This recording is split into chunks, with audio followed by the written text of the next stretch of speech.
Heading west beyond the Ripagenus Dam, traffic thins out on the Golden Road. The rafters, fishermen, and occasional patches of pavement seen on the first 30 miles or so out of Millinocket gradually disappear.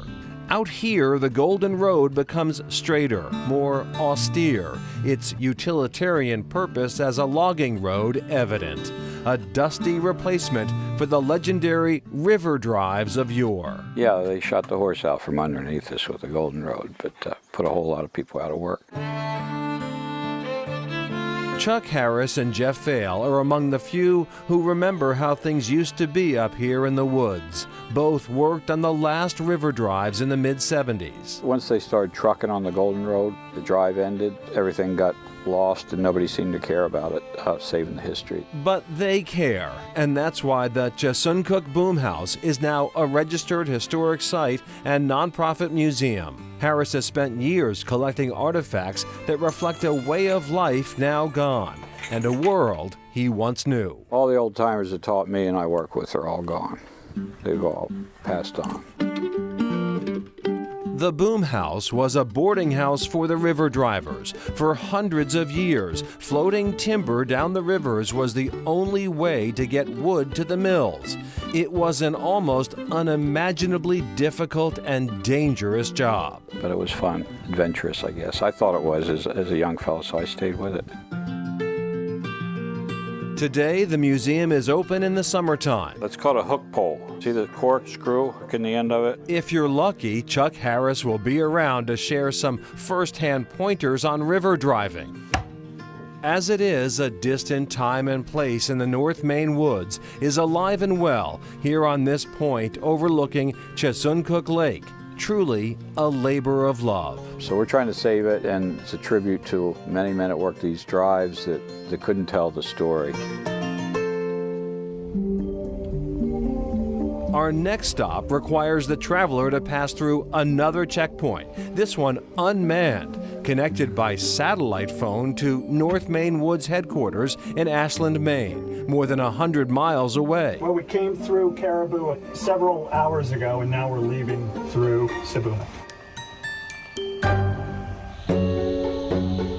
No doubt there is a certain monotony that comes with driving through more than 4 million acres of undeveloped forest. But invariably, the unexpected makes an appearance. Everybody loves the shot-up mobile sign. We find our way to the Seboomook Wilderness Campground, just down a skinny dirt road from the locally famous mobile sign, now the unofficial trademark of the campground.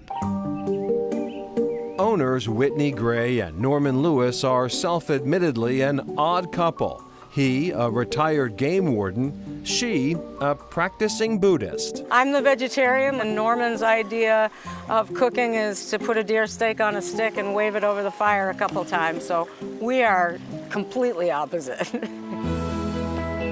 One thing they agree on, the beauty of life up here in the wilderness. Their camp sits at the very top of Moosehead Lake, but the camp is named after the nearby Seboomook Dam. Why? It's more fun to say. Seboomook. There are tent and RV sites as well as old-fashioned lean-tos. Any evidence of barbed wire has been removed. You see, in an earlier incarnation, Seboomook Wilderness Camp was one of several World War II prisoner of war camps in Maine. Most of them were from Rommel's African Corps. So they were actually cream of the crop for German soldiers. When the war ended, the camp was bulldozed and replanted with trees by the paper companies. Fortunately, some fields survived, making a spectacular setting for the Seboomook Wilderness Camp. A long way from anywhere, but as close to heaven as it gets for a certain few. People complain about the road, but you see, the road keeps it not populated because it takes a lot to get here. You really have to want to be at Seboomook to be here. And let's just hope Norman doesn't see that cute little deer Whitney was feeding. Back to the Boom House. It is actually the second Boom House museum that Chuck Harris has had a hand in creating. The first is out on an island in the middle of a lake, accessible only by boat. Still ahead, new discoveries in the North Woods.